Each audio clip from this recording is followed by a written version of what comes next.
Carolina Farias sempre acreditou que o amor podia superar todas as barreiras sociais. Mas foi justamente no dia do seu casamento que essa crença desmoronou, traída pelo próprio noivo diante do altar. E o traidor não era apenas ele. Em meio a uma multidão de olhares piedosos, uma mão estendida abriu a porta para um destino completamente inesperado. Salvador, setembro. O mar calmo, o céu límpido como um espelho. A brisa salgada dançava sobre os telhados em tons pastel da cidade alta, passeando pelos becos de pedras antigas onde músicos de rua tocavam canções todas as tardes. Mas naquele dia, o coração da cidade batia mais forte do que nunca. Uma cerimônia luxuosa acontecia na Basílica do Senhor do Bonfim, o templo mais sagrado de Salvador. Lá dentro, Carolina Farias, a noiva, estava diante do espelho na sala reservada para o rito. E mal sabia ela que estava vivendo os últimos momentos de um sonho ingênuo. Seu vestido de noiva era uma obra-prima encomendada da França. Renda chantilly envolvendo suas costas nuas, a saia leve como névoa ao amanhecer. Os cabelos castanho escuros presos num coque alto, adornados com raminhos de oliveira e jasmim branco. A pele levemente corada, os olhos grandes cor de caramelo cheios d'água. Mas não era emoção, era pressentimento. Do lado de fora, o coral preparava-se para entoar as primeiras notas do canto litúrgico. Os bancos estavam lotados. Políticos, empresários, jornalistas e artistas da alta sociedade de Salvador estavam presentes naquele que seria o casamento do século. Carolina era filha de uma enfermeira aposentada e de um pescador da ilha de Itaparica. Trabalhou como tradutora para ONGs de educação costeira.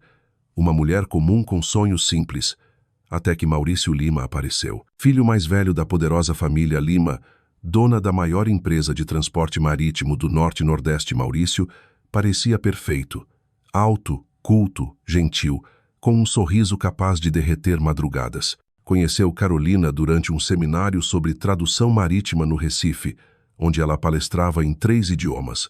Um mês depois, viraram sensação na mídia. O conto de fadas entre classes diferentes. 2 anos de namoro. 2 anos em que Carolina aprendeu a andar de salto entre jantares elegantes, a sorrir com delicadeza no momento certo e silenciar no instante exato. Trocou tardes ao som do vento da sua ilha natal por noites em eventos beneficentes de arte ao lado do noivo. Ela mudou, mas não imaginava que ele também mudaria. Quando seu pai, João Farias, entrou no quarto vestindo um terno alugado em uma loja simples da Liberdade, os olhos estavam vermelhos, não de emoção, mas de preocupação. "Minha filha, você tem certeza?" Ele segurou sua mão como se temesse que ela desaparecesse.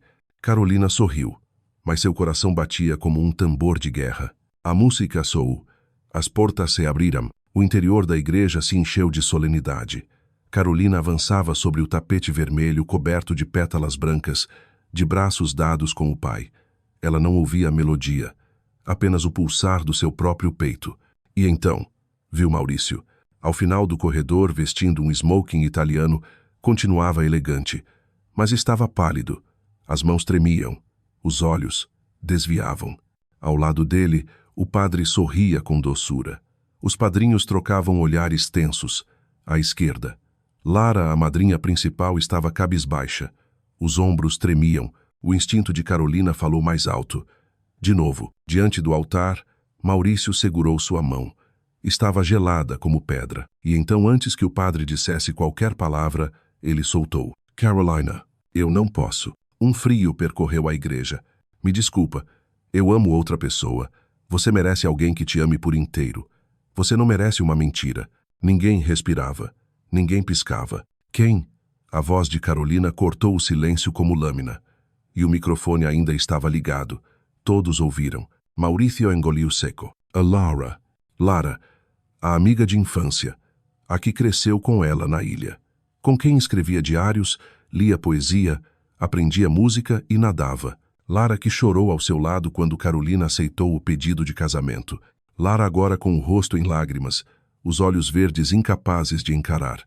Carolina não gritou, não correu, apenas ficou ali.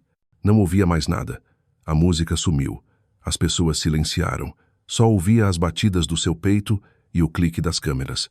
Sabia no dia seguinte, os sites estariam cheios de manchetes. Noiva traída no altar, o drama do século na elite de Salvador. Ela respirou fundo e se virou. Saiu andando. O vestido longo roçava o chão de pedra. Pétalas caíam. Convidados abriam espaço. O silêncio se espalhava como praga. Até que, próxima da porta, a luz da tarde ofuscou sua visão e ela o viu. Um homem encostado à coluna lateral da igreja, entre dezenas de fotógrafos disparando flashes. Diferente de todos, ele não fotografava. Não dizia nada, apenas a observava. E aquele olhar não era piedade, nem curiosidade. Era algo que ela nunca tinha visto, como se ele enxergasse a si mesmo no instante em que ela deixava sua antiga vida para trás. Ele se aproximou. Você não precisa sair daqui sozinha. A voz era firme, grave, não uma cantada, nem uma promessa. Era um convite com propósito. Carolina olhou para a mão estendida. Longa, firme, um pouco fria. Quem é você? Alexandre Rocha. Impossível não reconhecer o nome. Fundador de uma das maiores biotechs do Nordeste. Um dos 30 jovens mais ricos do Brasil com menos de 40 anos. Raramente aparecia na mídia. Conhecido como o Lobo de Salvador. O que você está fazendo aqui? Vim assistir a um casamento. Ele respondeu, os lábios comprimidos, quase sorrindo, mas não. Acabei presenciando uma execução pública. Carolina hesitou. Olhou para trás onde Maurício vinha correndo, murmurando algo. Os fotógrafos, os curiosos, os convidados, esperando seu colapso, e foi naquele instante que ela agarrou a mão de Alexandre Rocha. Vamos! Eles saíram da basílica. Ela segurava a mão de um estranho, mas nunca sentiu tanta firmeza. Os repórteres gritaram, senhorita Carolina, como se sente sendo traída? É verdade que Lara roubou seu noivo? Senhor Rocha, ela é sua nova namorada? Alexandre parou. Encarou um dos jornalistas. Se qualquer foto dela for publicada sem consentimento por escrito, eu processarei um por um. E garanto, tenho advogados e tempo. Silêncio imediato. Um Range Rover preto parou bem diante deles. Alexandre abriu a porta como se a conhecesse há anos. Carolina entrou, deixando para trás todos os olhares de quem pensava conhecer. Lá. Para onde vamos? Minha casa. Você precisa de um lugar para pensar. E você? Precisa do quê? Uma pausa. Preciso que você ouça uma proposta, que pode mudar a sua vida inteira. E o carro partiu, pela orla de Salvador, sob o pôr do sol refletido nas ondas, onde uma vida nova começava, a partir dos cacos de um sonho despedaçado. A mansão ficava no alto da colina da Barra, de onde se podia ver o Atlântico se estendendo até o infinito. Da sacada do segundo andar, as luzes de Salvador cintilavam como estrelas caídas sobre o mar, mas Carolina não se importava com a paisagem. Sentada em uma cadeira de madeira antiga coberta com renda, ela encarava suas próprias mãos ainda com o cheiro de sal e suor.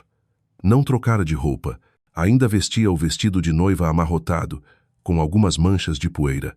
O buquê, já sem flores. Alexandre Rocha estava sentado em frente a ela, segurando uma taça de vinho tinto.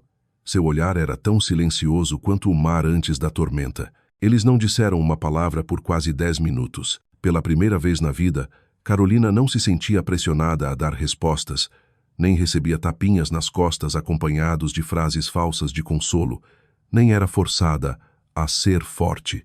Alexandre não perguntou se ela estava bem. Ele apenas a deixou respirar. Quer trocar de roupa? Ele perguntou, com a voz suave como neblina. Não respondeu, ainda olhando as mãos. Quero lembrar desse sentimento. Gravar bem, para nunca esquecer o quanto fui fraca hoje. Alexandra assentiu. Você é mais forte do que imagina. Você não me conhece para dizer isso. Eu conheço o olhar de alguém que foi traído. Já vi esse olhar, no espelho. Carolina ergueu os olhos. O olhar dele já não era mais frio. Era o de quem já havia se afogado e voltado nadando do fundo do oceano. Você também foi? Não, ele respondeu, sorvendo o vinho. Eu traí, mas não no amor. Carolina não perguntou mais. Não por falta de curiosidade, mas porque percebeu que Alexandre Rocha era do tipo que só conta quando quer, não quando é pressionado. O que você quer depois de hoje? Ele perguntou direto, sem rodeios. Carolina sorriu de leve com dor. Não sei. Nem sei mais quem eu sou. Tudo que planejei, a pessoa que amava, o lugar onde viveria, Até meu jeito de andar e falar girava em torno de um sonho que agora está morto. Então é o melhor momento para recomeçar. Fácil falar assim, ela bufou. Você tem o sobrenome Rocha. Tem casa com vista para o mar. Tem dinheiro para transformar dor em férias prolongadas. Alexandre pousou a taça, inclinando-se para ela. Então permita-me fazer uma proposta. Ela o encarou, entre a desconfiança e a curiosidade.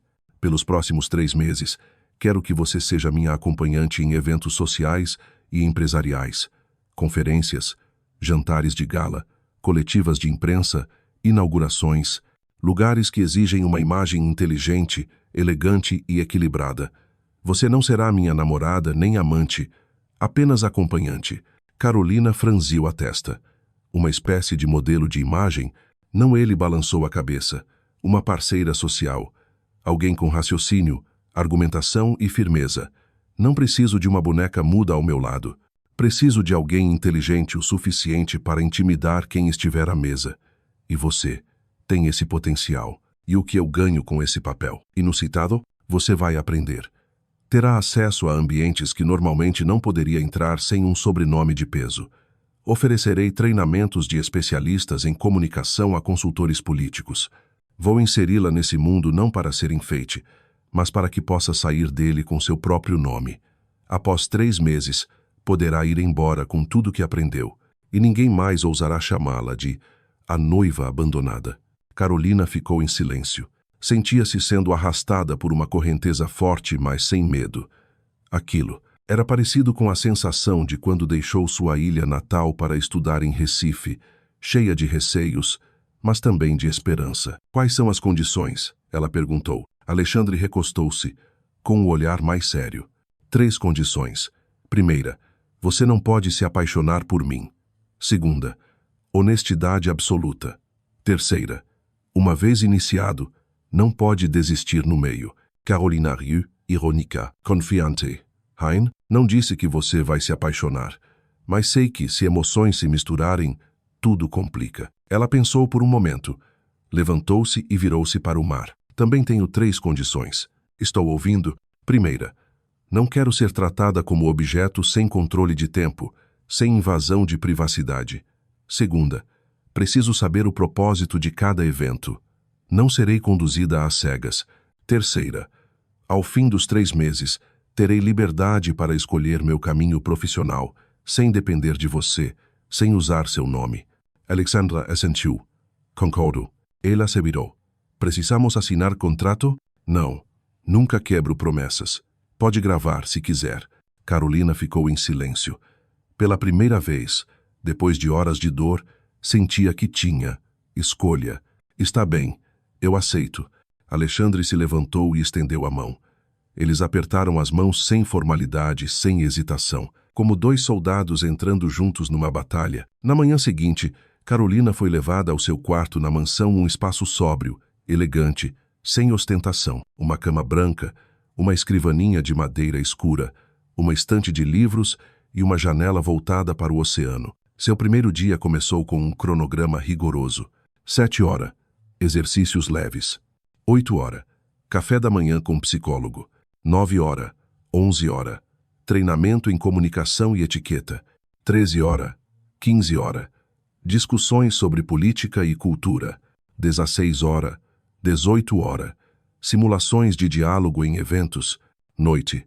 Jantar com convidados de Alexandre para praticar habilidades sociais, um regime quase militar. Mas Carolina não recuou. Ela voltou a ler. Livros que antes só sonhava comprar. De Sartre a Amartya Sen. Aprendeu a andar em jantares de gala, a responder jornalistas sem dizer nada. Aprendeu a ler expressões faciais, linguagem corporal, subtextos em discursos corteses. E o mais importante, reaprendeu a dialogar consigo mesma. Numa noite, após jantar com um veterano jornalista do Rio, Carolina voltou ao quarto e sentou-se diante do espelho. Pela primeira vez, viu seus olhos sem medo, sem busca por aprovação. Havia ali algo mais profundo, mais firme. Alexandre estava na porta. Não entrou, apenas observou a distância. Você está evoluindo mais rápido do que imaginei. Passei a vida me adaptando. À pobreza, ao desprezo, ao olhar de pena. Agora, Só estou me adaptando. Ao contrário, ele sorriu um sorriso raro e verdadeiro. Amanhã será seu primeiro evento. Um baile beneficente pela preservação dos oceanos. Muitos lá foram amigos de Maurício. Ótimo, ela assentiu. Não preciso me esconder. Alexandre a observou por mais um momento. Você está se tornando uma mulher muito perigosa. Carolina Farias. Ela cerrou os lábios, voltando o olhar ao espelho. Não, estou apenas voltando a ser quem sempre fui, a versão que eles nunca me deixaram mostrar. Quando as luzes da cidade se apagaram pouco a pouco, Carolina escrevia em seu diário um hábito esquecido por anos. Não sou mais a noiva abandonada. Sou alguém que acaba de renascer. E Alexandre Rocha, consciente ou não, foi quem testemunhou esse nascimento. A primeira manhã não começou com uma música suave, mas com batidas ritmadas na porta às 6h30. Carolina abriu os olhos. A luz da manhã filtrava pela janela, tingindo o teto com um tom alaranjado como mel. Ela se sentou e percebeu que havia dormido em um quarto estranho. O vestido de noiva da noite anterior havia sido substituído por um pijama de seda macia. A porta se abriu. Uma mulher de cerca de 50 anos entrou, corpo esguio, cabelos grisalhos presos em um coque impecável. Usava uma camisa branca e calça de alfaiataria cinza. Seu olhar era afiado como uma lâmina. Sou Luciana, disse sem sorrir. A partir de hoje, serei responsável por supervisionar todo o seu processo de formação. Alexandre Rocha nunca trabalha com quem não está disposto a aprender. Carolina se levantou de um salto, meio confusa. Começamos em 30 minutos, Luciana completou, virando-se e saindo, deixando no ar um leve perfume e o cheiro de uma mulher poderosa. A sala de estudos ficava na ala leste da mansão, uma pequena biblioteca com paredes de madeira, livros do chão ao teto. O ambiente carregava o aroma antigo do conhecimento, papel, couro e tempo. Luciana sentou-se de frente para Carolina e colocou uma folha de papel diante dela. Você vai aprender a andar como uma mulher da alta sociedade de Salvador, sem pender, sem se curvar, sem bajular, sem medo. Carolina leu o cronograma escrito à mão. Traço firme e regular. Segunda, História Política do Brasil. Terça, Psicologia Comportamental. Quarta, A Arte do Diálogo Sem Ofensa. Quinta, Pensamento Crítico e Gestão de Crises. Sexta, Comunicação e Linguagem Corporal. Sábado, Prática em Jantares de Gala. Domingo, Escrita de Diário e Avaliação Pessoal. E todos os dias, você jantará com um convidado escolhido por Alexandre, de políticos a poetas, empresários a sociólogos, disse Luciana. Não para agradá-los, mas para aprender a sobreviver entre eles sem ser devorada. Carolina assentiu. Sem objeções, sem queixas. Já havia sobrevivido a um casamento destroçado, nada mais a assustava. A primeira semana foi uma batalha contra si mesma. Ela teve que participar de simulações de entrevistas como uma política, ler 3 livros por semana e entregar análises de 1000 palavras, treinar respostas a perguntas provocativas, mantendo sempre a firmeza intelectual. Luciana não aliviava. Cada erro do uso de uma palavra ao desvio de olhar era corrigido. Mas ela nunca humilhava. Suas palavras cortavam como bisturis precisas, dolorosas, mas sem infecção. Você pode ser bonita, inteligente, confiante, mas se não souber quando calar e quando falar, sempre será apenas uma curiosidade no meio da elite. Carolina ouvia, anotava, praticava. Todas as noites, escrevia em seu caderno de couro: não estou aprendendo para ser outra pessoa. Estou aprendendo para que eles não possam negar quem eu sou de verdade. No primeiro sábado à noite, Alexandre apareceu na sala de estudos. Vestia camisa branca, calça escura, cabelo um pouco desalinhado. Carolina já havia se acostumado com sua presença silenciosa, como se ele fosse parte da arquitetura daquele lugar.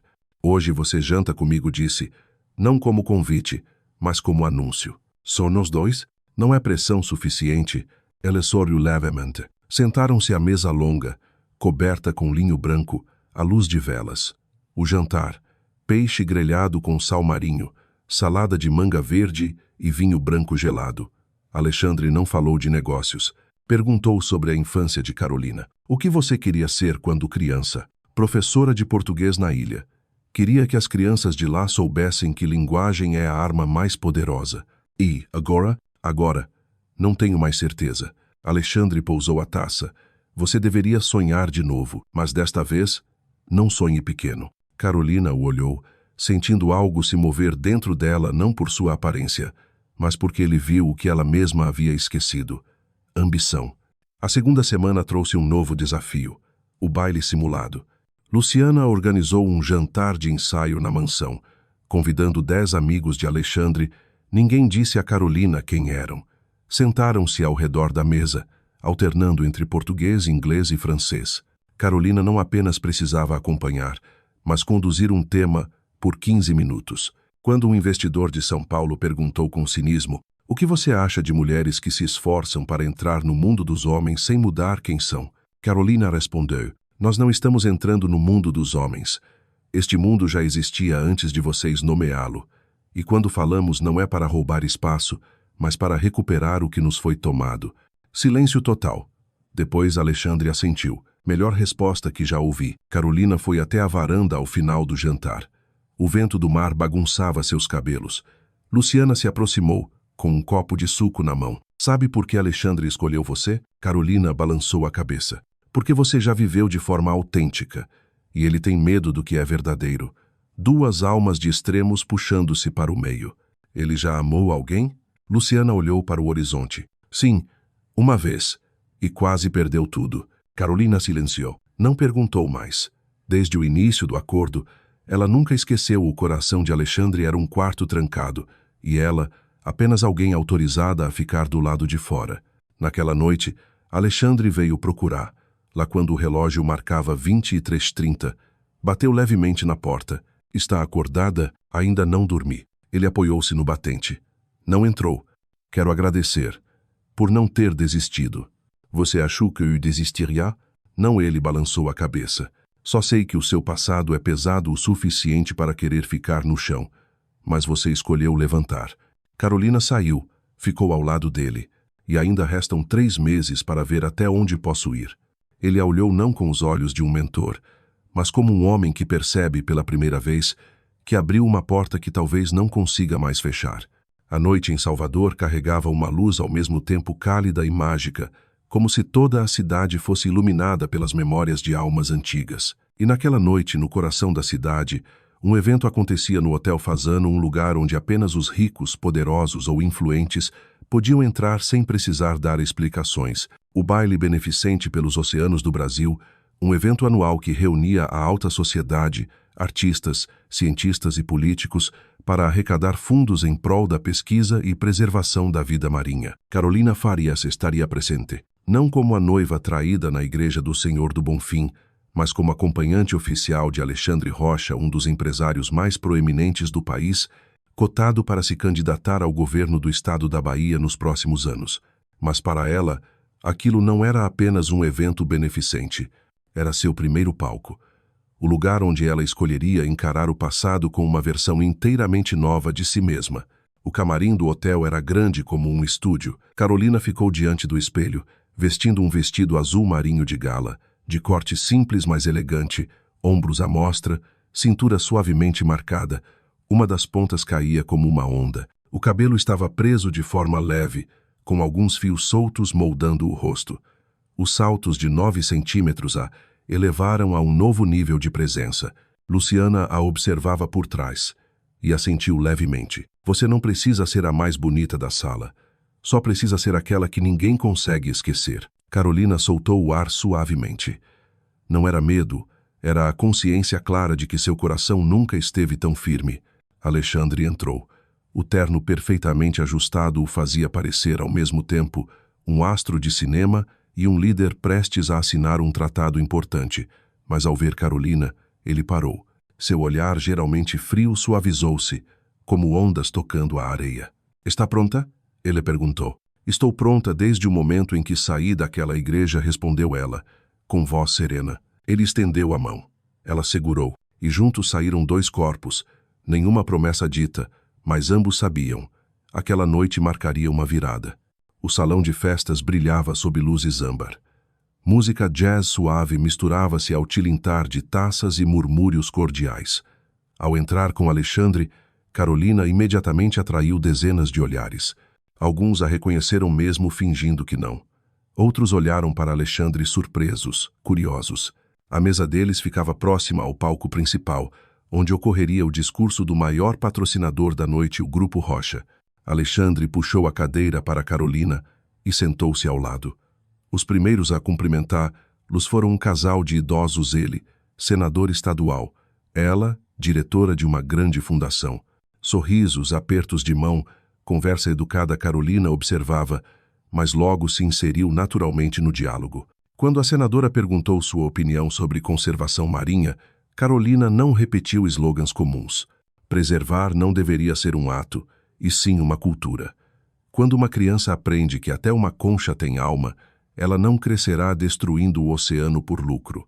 A mesa silenciou por alguns segundos. Depois, vieram os acenos de aprovação. Alexandra inclinou-se e murmurou: "Eu não ensinei isso, porque isso não se ensina." "Se sente", ela respondeu. Quando a música mudou de tom e as pessoas começaram a se mover para o bar de coquetéis, Carolina sentiu um arrepio na nuca. Virou-se e viu Maurício. Ele estava a poucos metros, de mãos dadas com Lara, que já fora sua melhor amiga, agora vestindo um vermelho vibrante, com um sorriso levemente tenso. Carolina não piscou. Manteve o olhar por 2 segundos, depois virou-se e tomou um gole de vinho.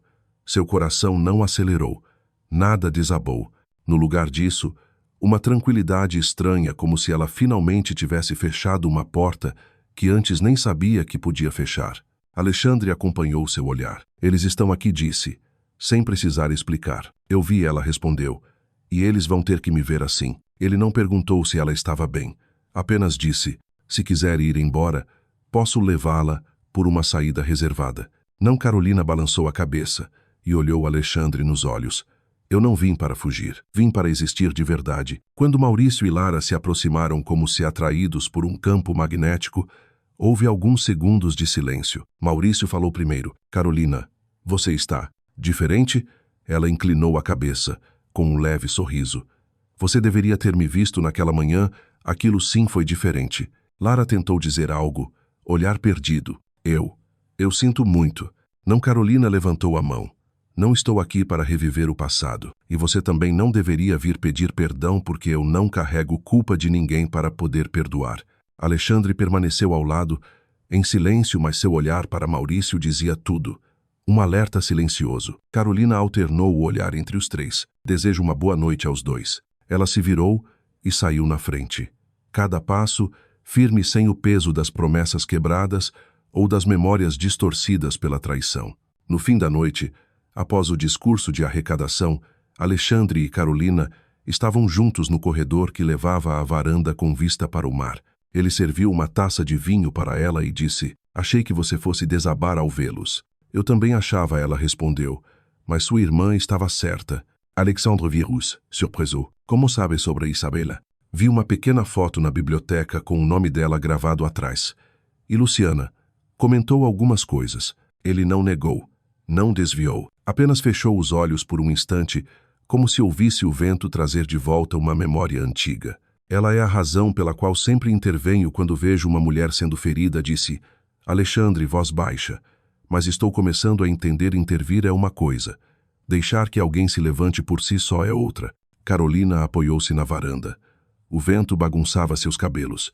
Sua irmã foi empurrada para um canto escuro sem ajuda. "Mas hoje, eu caminho para a luz não porque alguém me puxou, mas porque eu me recusei a me deixar cair. Alexandra a Olho, e eu escolhi a pessoa certa." Carolina sorriu de leve. "Ou talvez você não tenha escolhido nada, apenas o destino me colocou diante de você e você não recusou." Talvez ele assentiu. "Mas sei com certeza uma coisa. Hoje à noite, você não é mais a acompanhante de Alexandre Rocha. Você é você mesma." Carolina não respondeu, mas por dentro algo mudou. Não era amor, era confiança, a certeza de que ela não era mais o projeto de alguém. Ela era a criadora de si mesma. Na manhã seguinte ao baile, Salvador ainda parecia sonolenta sob uma leve neblina. O mar estava mais calmo do que o habitual, como se até a natureza tivesse tirado um breve descanso. Carolina acordou mais tarde que o normal. Seu corpo estava exausto depois de uma noite repleta de olhares, palavras e ondas silenciosas sem nome. Mas sua mente estava límpida. Algo havia mudado dentro dela após reencontrar Maurício e Lara. Já não era o medo de ser ferida, nem a raiva da traição. Era uma sensação de paz pela primeira vez em muitos anos. Ela saiu para o corredor. A mansão estava silenciosa como um antigo mosteiro. Luciana regava ervas no alpendre, com a delicadeza de sempre. O patrão ainda não saiu do escritório, disse ela, sem levantar o olhar. Ficou acordado até quase o amanhecer. Carolina hesitou. Em vez de ir diretamente à sala de café da manhã como fazia todos os dias, virou e seguiu em direção aos fundos da mansão, para uma ala onde nunca havia estado antes. Aquele corredor era revestido com pedras frias sob os pés, ladeado por portas de madeira escura. Uma das portas, ao final do corredor, estava entreaberta. Sem saber por quê, ela parou diante dela, sem placa, sem luz. Mas havia algo no ar que a fez estremecer. Carolina empurrou a porta suavemente. Lá dentro, um cômodo pequeno e simples. Nas paredes, aquarelas principalmente de paisagens marinhas e um quadro inacabado. Uma moça de costas olhando o pôr do sol. Na estante, cerca de 20 livros clássicos da literatura brasileira, todos marcados cuidadosamente a lápis. Sobre a escrivaninha, havia um caderno de couro e uma moldura de fotografia. Ela se aproximou. O porta-retrato mostrava uma jovem com olhos muito parecidos com os de Alexandre. Um sorriso cheio de luz. No verso da foto, gravado à mão, Isabela Roja, Eininitas 180, Dorrimia tritasi. Carolina sentiu como se tivesse sido empurrada para dentro do passado. Isabela, o nome que Luciana já havia mencionado, que Alexandre murmurara uma vez. Sua irmã, a falecida, aquela que carregava a cicatriz final daquele homem. Carolina pousou a mão sobre a moldura, fria como pedra. Não teve tempo de se virar quando ouviu passos atrás de si. Você não deveria estar aqui. A voz de Alexandre grave, mas sem raiva. Apenas, muito grave. Carolina se virou e assentiu levemente. Desculpe, eu só. Senti como se este quarto estivesse me chamando. Alexandre permaneceu ali, o olhar fixo na foto. Ninguém entra aqui desde que ela partiu. Você manteve tudo intacto? Sim. Como se, ao mudar qualquer coisa, eu fosse esquecer que ela existiu. Carolina se afastou, silenciosa, sem me explicar nada. Alexandre se aproximou da mesa, pegou a moldura. O polegar tocou suavemente a bochecha da jovem na imagem, um gesto inconsciente, cheio de ternura. Dizem que Isabela se suicidou, disse ele. Mas eu sei que não foi isso. Carolina apertou levemente as mãos. Violência doméstica? Ele assentiu. O marido dela, um advogado famoso de Brasília.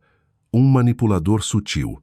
Minha irmã tentou sair 3 vezes, e nas 3 voltou porque ele sabia como fazê-la sentir-se culpada. Ela chegou a falar com você? Não, mas eu via nos olhos dela. A cada visita, o brilho diminuía um pouco. Alexandre colocou a foto de volta na mesa e se virou para Carolina. Sabe por que escolhi você? Porque eu também fui vítima? Não, ele balançou a cabeça. Porque você se recusou a ser uma. Essas palavras atingiram Carolina com força. Um segundo depois, ela sentiu como se tivesse sido purificada de toda a autocompaixão dos outros e de si mesma. Você me lembra a Isabela se ela tivesse sobrevivido. Talvez fosse tão forte quanto você disse, Alexandre, ainda olhando pela janela. Não consegui salvar minha irmã, mas posso ajudar outras mulheres a não caírem na mesma tragédia. E eu faço parte dessa missão. No começo, talvez sim, mas agora...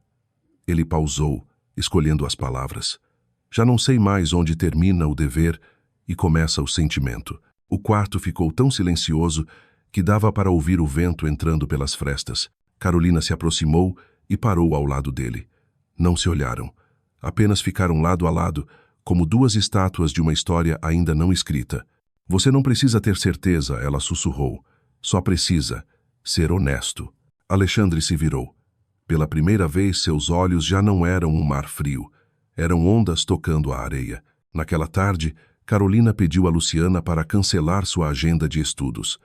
Caminhou pela orla de Barra, os pés mergulhados na água fria. Pensou em Isabela, alguém que nunca conheceu, mas por quem sentia uma familiaridade estranha. Imaginou uma jovem que talvez gostasse de livros como ela, que sonhou com uma vida feliz e foi empurrada para o canto escuro do silêncio. E ela soube que carregava, nos ombros, uma parte do sonho de Isabela, não como dívida, mas como continuidade. À noite, Carolina voltou à mansão com um pequeno buquê lavanda e jasmim flores que Isabela costumava cultivar. Ela viu os pacotes de sementes numa caixinha de metal no quarto. Colocou o buquê ao lado da foto e sussurrou: "Você não precisa me perdoar, mas se puder me ver, saiba que eu não vou cair." Do vão da porta, Alexandre a observava. Não entrou, apenas ficou ali em silêncio como se visse a irmã sorrindo à luz de velas. The next morning, the dawn light slipped through the curtains, bringing with it a thin mist over the Bay of Barra. Carolina awoke in a small room breathing of both past and future, the place where she had placed a bouquet beside Isabella's photo the night before. There was no lavish headboard, just light blue curtains and the scent of jasmine lingering in the air. She didn't wake up to a ringing phone, but rather to a message arriving at 6:30 a.m. Buenos Aires. Official invitation from the University of Buenos Aires, Puentes Literarias program. Send CV. They are inviting you for an online interview next Friday. The words, Buenos Aires, glowed like a golden lighthouse in Carolina's mind. 10 minutes earlier, she had still been Alexandra's companion, a deity among Salvador's elites. But now, before her was a chance to stand on the global literary stage, an official translator position, working between Brazilian and Argentine literature, in a cultural international program. She sat down. The memories of the past 3 months, from abandoned bride to social partner, flashed in her mind like a sped-up film reel. Then she recalled Alexandra's words, "I couldn't save my sister, but I can help other women." And now she stood at a crossroads. The fateful interview. On Thursday, she went to the mansion library where there was a work area set up for video calls. Under dim light, the screen lit up, revealing the serious but warm face of Dr. Eduardo Mendoza, the program director. "Señorita Farias," he spoke in slightly accented Portuguese, "we've followed your journey through Professor Rodrigues' recommendation. What we've heard is not just about linguistic ability, but depth of thought, and that is what we seek in Puentes." Ugh. Carolina remained composed. She explained her current role on Salvador's social stage, how she had found her new self, and how she wished to build cultural bridges between Brazil and neighboring nations. They asked deep, piercing questions. How do you position yourself between power and pain? How do you translate the resonance of literature without losing its essence?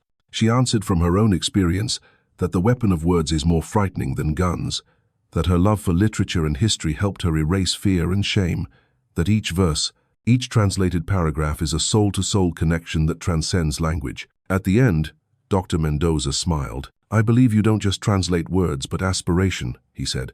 "We'll await your decision until next Tuesday." The internal dialogue. After the interview, Carolina sank into deep thoughts. The balcony overlooked a sea sparkling under the afternoon sun.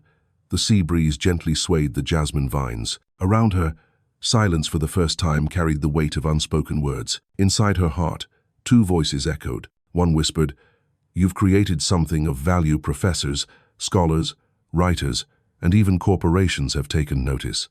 You deserve this opportunity.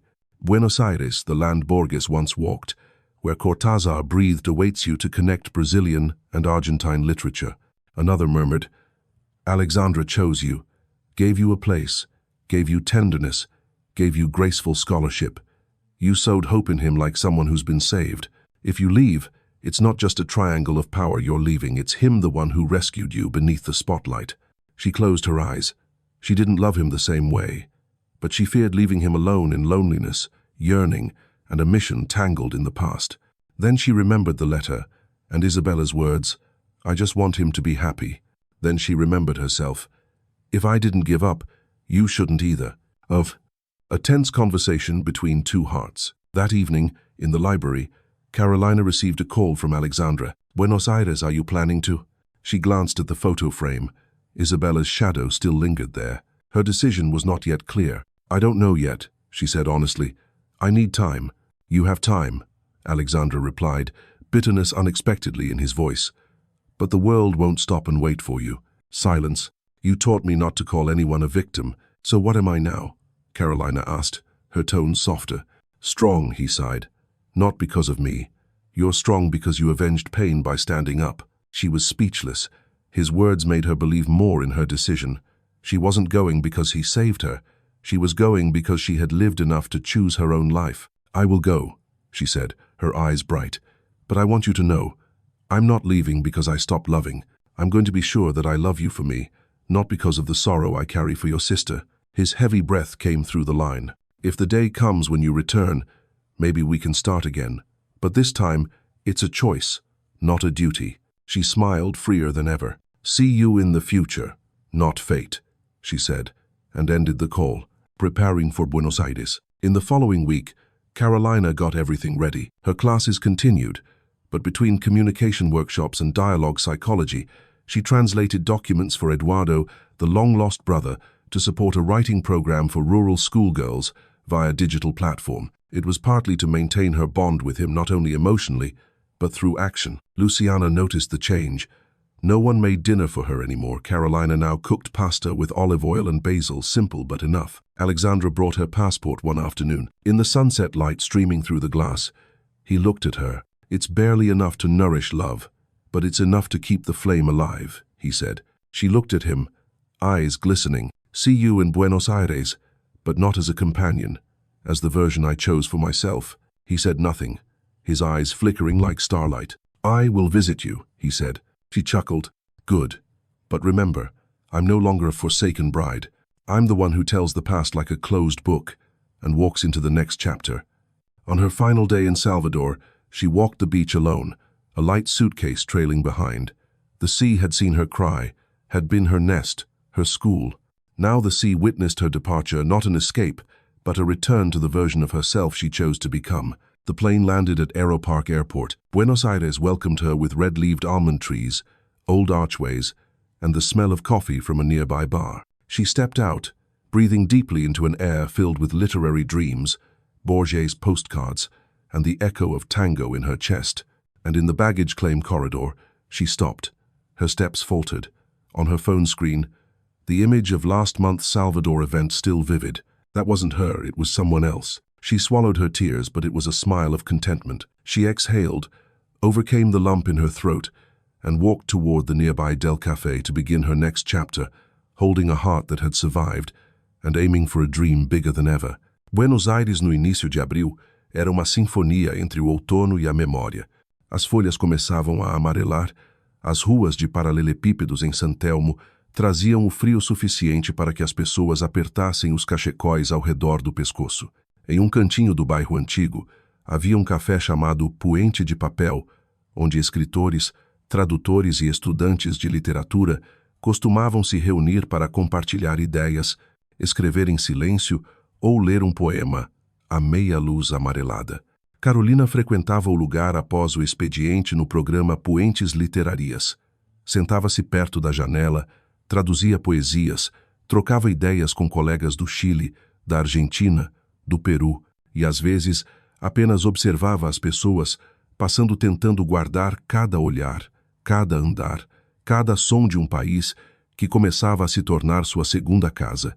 Já se passavam 2 meses desde que ela havia pisado em Buenos Aires. 2 meses sem uma mensagem de Alexandre, sem uma ligação inesperada. E ela sabia era algo que ambos haviam consentido silenciosamente. Se o sentimento fosse profundo o suficiente, eles se reencontrariam sem precisar de sinal algum. Então, numa quinta-feira, ao sair do escritório e passar no Puente de Papel como de costume, o garçom lhe entregou um bilhete. Uma mulher disse que é uma velha amiga. Está esperando na sala de reuniões no 2º andar do café. O nome é Lara. Carolina apertou levemente a borda do papel. Um nome que ela achava já encerrado. Mas ali estava, ressurgindo em terra estrangeira, como se o destino quisesse testar sua capacidade de perdoar. Lara estava sentada sozinha na pequena sala, cercada por estantes e uma janela que dava para a rua de paralelepípedos. Estava mais magra, os cabelos cortados na altura dos ombros, sem batom vermelho, nem vestidos caros. Apenas uma mulher com aparência cansada, mas tentando manter a serenidade. Carolina entrou e fechou a porta atrás de si. Sem cumprimentos, sem perguntas. Lara se levantou e curvou a cabeça. Obrigada por ter vindo. Buenos Aires não é pequena. Como soube que eu estava aqui? Perguntou Carolina, a voz firme, porém sem frieza. Vi uma matéria sobre o programa de tradução. Seu nome estava lá, respondeu Lara com a voz rouca. Demorei 3 semanas para criar coragem de vir. Carolina sentou-se, os braços cruzados. Então diga, Por que está aqui? Lara olhou para as próprias mãos. Depois começou, com calma. Depois daquele casamento, Maurício e eu fomos para São Paulo. Ele achava que tudo iria se acalmar. Mas não. Descobri que ele me traía. Não só uma vez, mas várias, com diferentes mulheres mesmo enquanto estava comigo. Ele me escolheu apenas como uma forma de te desafiar um jogo de poder. Quando tudo passou, o que restou foi vazio e humilhação. Carolina permaneceu em silêncio. Não estava surpresa, nem satisfeita. E depois, eu o deixei. Entrei em colapso. Perdi o emprego no escritório de advocacia, escândalo na mídia, reputação manchada. Perdi amigos, nenhum quis ficar ao lado da mulher que estragou um casamento. Acabei vindo para cá. Consegui uma vaga de estagiária numa ONG que ajuda mulheres imigrantes vítimas de abuso como uma tentativa de redenção. Carolina ergueu o olhar levemente. Redenção comigo? Comigo mesma, sussurrou Lara. Eu me traí antes de trair qualquer outra pessoa. Houve um longo silêncio. Carolina se levantou, foi até a janela e olhou para a rua. Os portenhos caminhavam sob árvores douradas. Ela percebeu, não sentia mais rancor, nem desejo de revanche. Apenas via uma mulher que fora íntima, que a traiu tentando agora se reconstruir entre os escombros da própria queda. Você me pediu desculpas naquela época? Nenhuma vez? Perguntou Carolina. Não, tive medo, porque sabia que você olharia direto nos meus olhos, e eu cairia. Lara respondeu, as lágrimas escorrendo pelas costas das mãos. Carolina voltou e sentou-se ao lado dela. Você não precisa do meu perdão. Precisa se perdoar. Lara levantou os olhos, cheios d'água. Carolina continuou com doçura. Perdi muita coisa por sua causa, mas aprendi algo que ninguém me ensinaria. Perdoar não é apagar, é parar de deixar aquilo nos comandar. As duas ficaram ali naquela sala banhada pela luz do entardecer, e foi a primeira vez, desde o casamento desfeito, que Carolina olhou para Lara como um ser humano, não uma traidora, não uma cicatriz, mas uma mulher tentando renascer. Uma semana depois, Carolina e Lara foram a um centro de acolhimento para mulheres vítimas de violência doméstica nos arredores de Buenos Aires. Lara atuava como voluntária. Carolina organizava uma oficina de poesia, onde as mulheres eram incentivadas a traduzir poemas do espanhol para suas línguas maternas, guarani, quechua ou português. Uma mulher chamada Lucia, abandonada pelo marido com 2 filhos pequenos, leu sua tradução do poema Si me quieres, quiere-me inteira, de Dulce Maria Loinás. Quando ela chegou ao verso Não me recortes, ama-me toda, ou não me ames, não me divida, ame-me inteira, ou não me ame. Carolina olhou ao redor da sala. Ninguém chorava, mas todas compreendiam com o coração. Naquele instante, ela percebeu que não precisava de Alexandre ali para se sentir plena. Ela era o suficiente porque havia superado tudo por conta própria.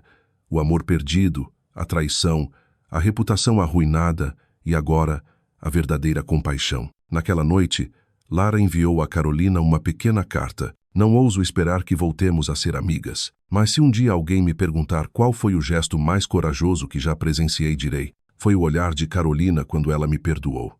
Carolina guardou a carta em sua coletânea de poemas inacabados chamada Sonhos Não Traduzidos.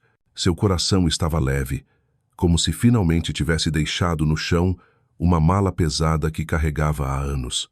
Cristiane se movia entre a multidão que inundava a Feria Internacional do Livro de Buenos Aires, uma exposição com mais de 40.000 quadrados, repleta de estandes e prateleiras, milhões de olhares sedentos e mãos que acariciavam lombadas como se despertassem histórias à espera de renascer. Eventos profissionais como o Seminário de Tradução e a Escola de Outono atraíam tradutores iniciantes, coexistindo anualmente com o fervor da feira. No mês anterior, Cristiane sonhava em um dia subir naquele palco agora.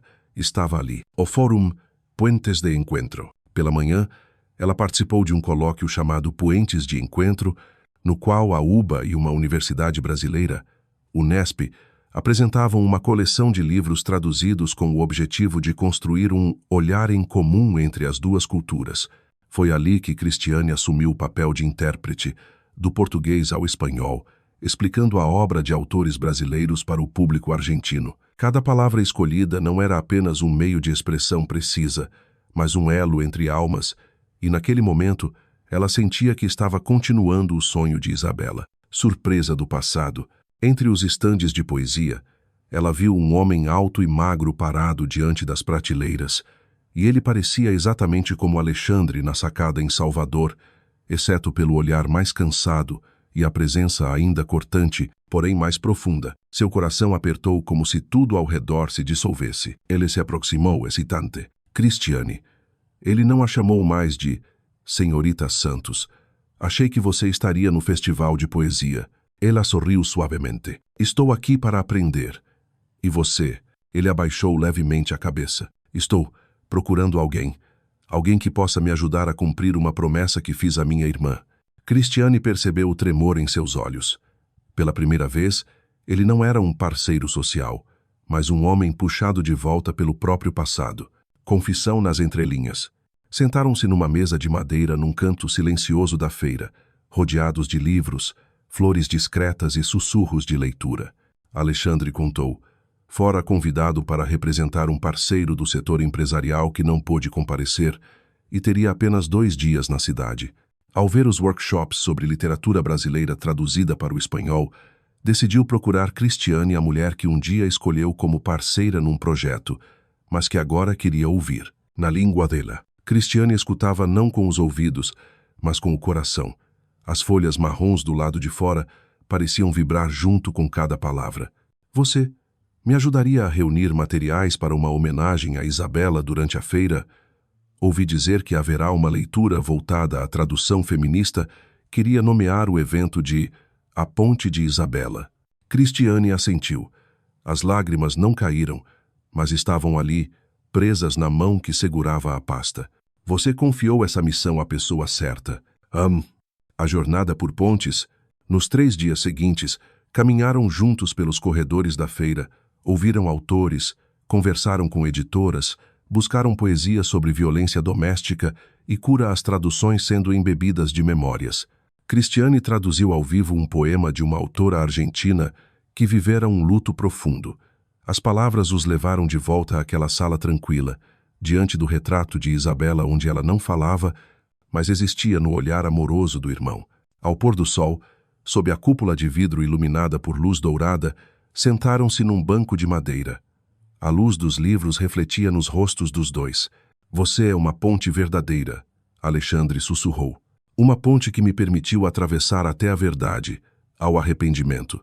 Uma ponte para que outros possam entender minha irmã mesmo, ela não estando mais aqui. Cristiane pousou a mão no ombro dele. O mundo pareceu parar. Os livros ao redor eram testemunhas silenciosas da travessia que haviam feito juntos. Você reconstruiu a ponte, agora atravesse comigo, ela disse. E Alexandre sorriu pela primeira vez, como um homem liberto de si mesmo. De volta a Salvador, a feira chegou ao fim. Centenas de milhares de livros voltariam às estantes. Mas Cristiane e Alexandre regressaram com uma nova missão. Organizar um evento simbólico às margens do rio Ter, em Buenos Aires, transmitido ao vivo para Salvador, uma homenagem chamada Puente de Isabela, a ponte que conecta dor e cultura, luto e esperança. Cristiane ficou na varanda do 2º andar, observando o rio. O vento da tarde brincava com seus cabelos, e o crepúsculo parecia assinar a noite com poesia. Alexandre se aproximou. Deram-se as mãos. Sem palavras, apenas olhares que prometiam. A ponte ainda estava sendo construída, mas agora eles caminhavam juntos sobre alicerces firmes. O verão em Salvador havia dado lugar a um clima seco e acolhedor, e a brisa fresca do mar pela manhã envolvia as ruas como um lenço de seda. O carro cinza prateado de Alexandre parou silenciosamente em frente à antiga casa no bairro Vitória, o mesmo onde ele e Isabela haviam crescido. 3 meses após Buenos Aires, era a primeira vez que Alexandre retornava ali desde o funeral da irmã. Antes, acreditava que as memórias daquela casa haviam morrido junto com Isabela, mas agora, depois de tudo o que viveu ao lado de Cristiane, ele sabia. Precisava voltar não para reviver o passado, mas para libertar-se dele. O portão de ferro rangeu ao ser empurrado. A casa ainda era cuidada fielmente pelo velho caseiro. Quase tudo permanecia como antes. As paredes em amarelo pálido, a trepadeira de buganvílias roxas no alpendre, a rede antiga onde Isabela costumava ler nas tardes de verão. Senhor Alexandre, disse a voz de seu João, o caseiro. Antes de falecer, a senhorita Isabela me deixou uma carta. Pediu que eu entregasse se um dia o senhor realmente largasse a raiva. Alexandra Konglu. Seu João entrou na casa. Abriu uma caixa de madeira escondida atrás da imagem de Nossa Senhora. De lá retirou um envelope amarelado pelo tempo, com uma caligrafia familiar. Para meu irmão quando ele conseguir me perdoar. A carta nunca enviada. Alexandre segurou a carta com as mãos trêmulas. Abriu o envelope. Mano, se você está lendo estas linhas, é porque superou aquilo que eu mais temia. Uma raiva que nunca libertava. Sei que fui eu quem destruiu a confiança que você tinha na família, no amor. Mas eu não morri por fraqueza. Morri porque já não reconhecia quem eu era ao lado daquela pessoa. Me perdoe por não ter pedido ajuda. Eu temia mais o seu olhar decepcionado do que a própria dor. Mas quero que saiba, nunca te odiei. Nunca te culpei. Só desejo que você não viva o resto da vida sob a sombra do erro que eu cometi. Você é mais forte do que imagina. E se um dia for capaz de amar alguém, amar de verdade, não por redenção, então estarei em paz, mesmo sem estar mais aqui. Ame sem medo de perder. E perdoe sem precisar de motivo. Com amor, Isabela. A última linha fez as lágrimas de Alexandre romperem como uma represa que cede após anos de seca. Durante tanto tempo, ele viveu como uma estátua com forma humana, preso à ideia de que, se sentisse dor, sua irmã teria paz. Mas agora compreendia. Era ele quem mantinha Isabela no passado, impedindo-a de encontrar a luz. O meio-irmão, naquele mesmo dia, Alexandre não voltou à mansão. Em vez disso, ligou para Eduardo, o meio-irmão com quem cortara laços após disputas de herança e mágoas juvenis. Encontraram-se num pequeno bar à beira-mar em Rio Vermelho, o antigo campo de brincadeiras da infância. Eduardo estava mais velho, os cabelos já grisalhos, mas o olhar permanecia acolhedor. Ao ver a carta, pousou a mão no ombro do irmão. Ela me mandou um rascunho parecido, mas eu não tive coragem de contar. Achei que você ainda não estava pronto. Raul. E você não temia que eu jamais estivesse?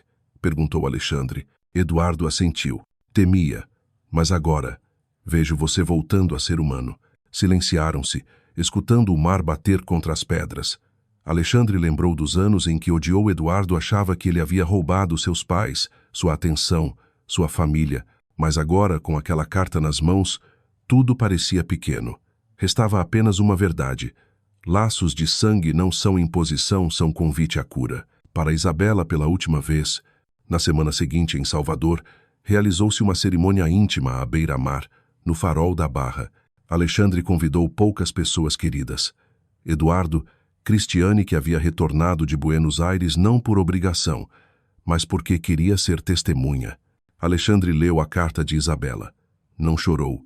Sorria suavemente a cada frase. Cristiane estava ao seu lado, segurando sua mão em silêncio. Ela não partiu sozinha, Alexandre murmurou.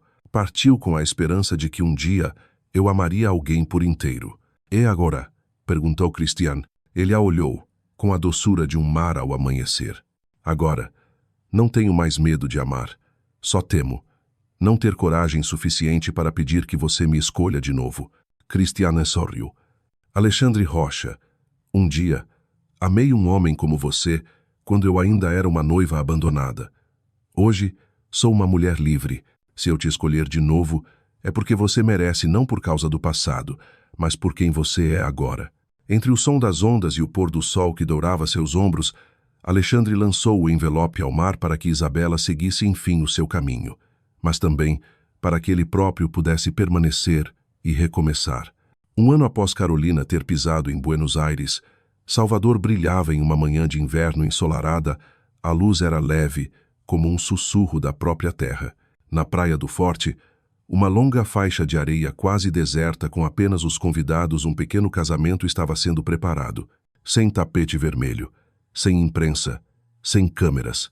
Apenas o som das ondas, o cheiro salgado do mar, fitas de linho branco dançando ao vento, e pessoas queridas não por títulos, nem por fama, mas por afeto verdadeiro. Uma mesa comprida de madeira sobre a areia, coberta com linho branco. Cadeiras simples pintadas à mão. 2 fileiras de velas altas com os nomes entalhados dos noivos. Carolina, Alexandre. Carolina estava em um pequeno cômodo à beira-mar, onde a preparação era simples: um espelho de madeira, um buquê de jasmim branco e um vestido de cetim suave sem cauda, sem exuberância, assim como ela agora, delicada e autônoma. Luciana era quem ajustava suas alças.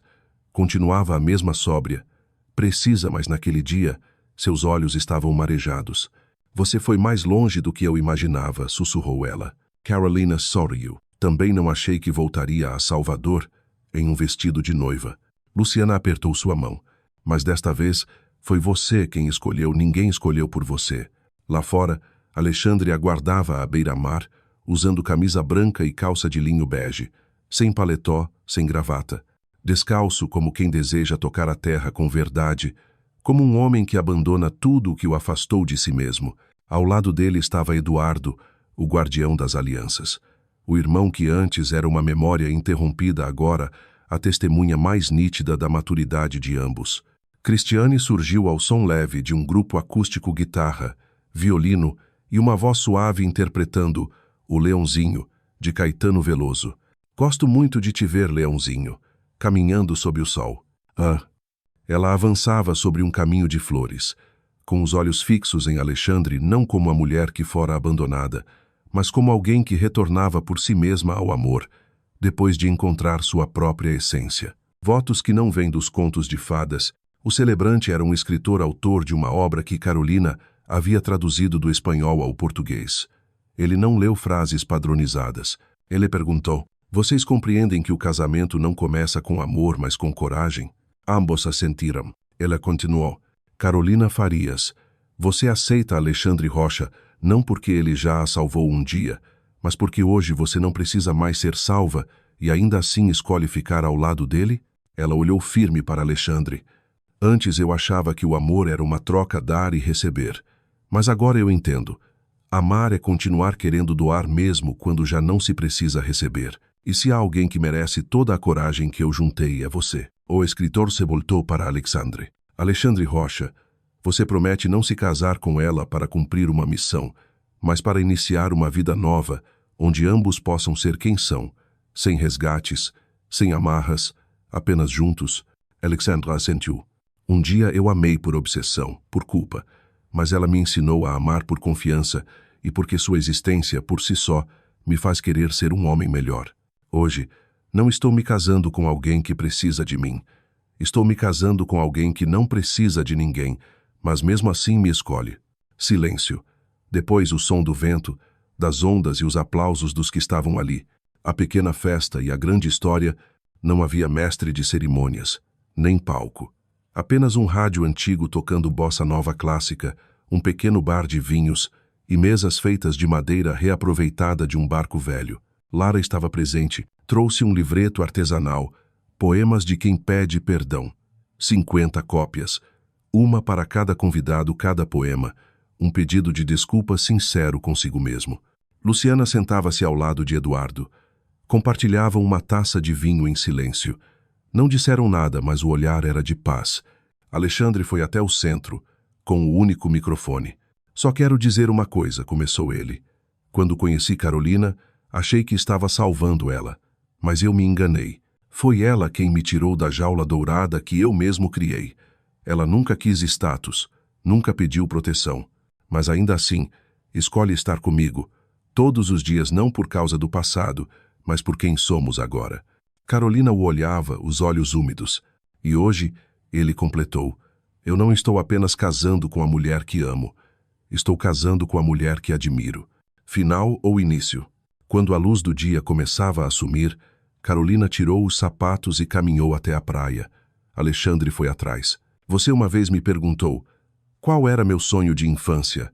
Disse Carolina. Sim, e você respondeu que queria ser professora. Ela riu suavemente. Ainda quero, mas não só para ensinar línguas.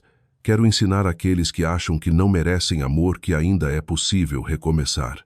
Ele segurou sua mão, fria pela brisa do fim de tarde, mas por dentro era o calor de uma jornada de sobrevivência, maturidade e amor renascido. Então você será a única professora da qual eu jamais quero me formar, disse ele, sorrindo. Sentaram-se juntos na areia, sem flores, sem fogos, apenas o céu de Salvador se rendendo lentamente à noite, o mar beijando suavemente a costa como aplaudindo um amor que não começou em contos de fadas, mas terminou em vida real.